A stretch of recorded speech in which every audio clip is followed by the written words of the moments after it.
Dans ce podcast, que j'ai voulu intimiste, en pleine nature, en présence des fées, du petit peuple et des énergies de chamanisme celtique, je te partage des leçons et prises de conscience que j'ai eues, issues de mon vécu et de ma propre expérience de vie. Je me livre en toute honnêteté, authenticité, vulnérabilité, bienveillance et douceur dans ce podcast afin que tu puisses révéler ta fée intérieure et renouer avec ta féminité sacrée. Bienvenue dans ma féerie celtique, chère fée, dryade, nymphe, elfe des bois.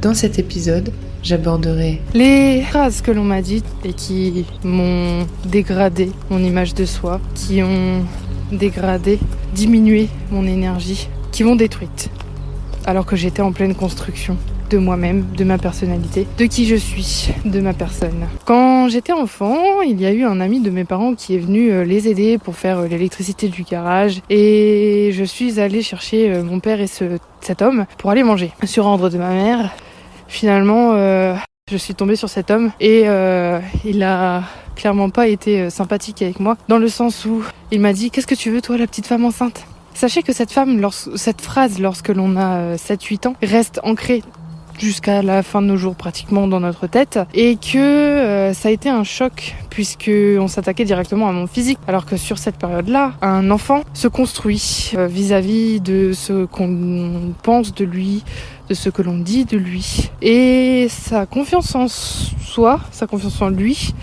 diminue nettement à cause de cette fichue phrase. Donc j'ai grandi avec une image de moi qui a été complètement déformée, et donc j'ai longtemps fait ce qu'on appelle de la dysmorphie. Je me vois absolument pas telle que je suis. Et même encore maintenant, du haut de mes 27 ans, j'ai encore du mal, puisque lorsque je vois mon ombre, je me dis waouh. Est-ce que c'est moi ? Est-ce que je suis aussi fine que cela ? Ou parfois je me surprends à regarder mon reflet dans une porte vitrée ou autre, et je me dis mais waouh, mais Mathilde, mais t'as des cuisses toutes fines ? T'as pas de ventre ? Enfin, comment est-ce que t'arrives à ne pas te voir telle quelle ? Pourquoi est-ce que tu te vois toujours avec un gros ventre et des grosses cuisses ? Ouais, c'est encore un énorme travail que je fais sur moi, vous voyez.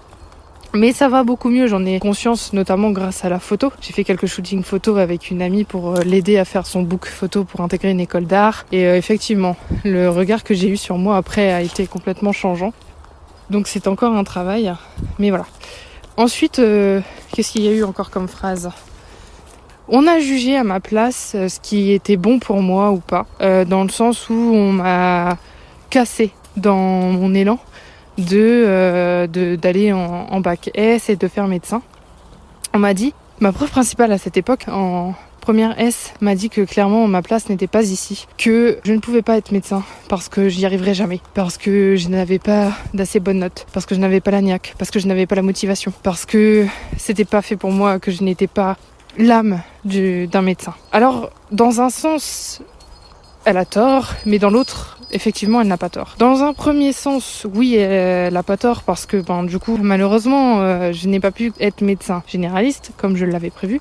Et ça m'a grandement affectée.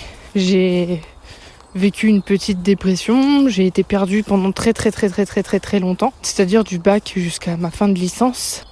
Et quelques années encore après, jusqu'à ce que je trouve enfin mon chemin de vie qui est d'accompagner les femmes dans le féminin sacré, d'être une révélatrice ou une guide de la féminité sacrée. Donc dans un second sens, effectivement, elle avait tort parce que c'est une forme de médecine. Certes, ce n'est pas de la médecine générale, mais c'est de la médecine du bien-être, c'est de la médecine de l'âme. En tout cas, c'est tel que je le perçois. Et cette médecine de l'âme, pour moi, elle est à la limite bien plus constructive et importante que la médecine générale, puisque si on a une médecine de l'âme, on est aligné, on n'est pas malade, puisque le mal a dit. Et donc, le mal a dit est une maladie, il induit une maladie. La maladie est soignée par le médecin généraliste. Si, en tout cas de mon point de vue, on écoute son âme, on est aligné, on n'a pas de mal à dire, donc on n'a pas de maladie à faire soigner au médecin généraliste. Je vous laisse méditer sur ces deux phrases que l'on m'a dites à deux stades différents de ma vie et qui peut-être résonnent également pour vous.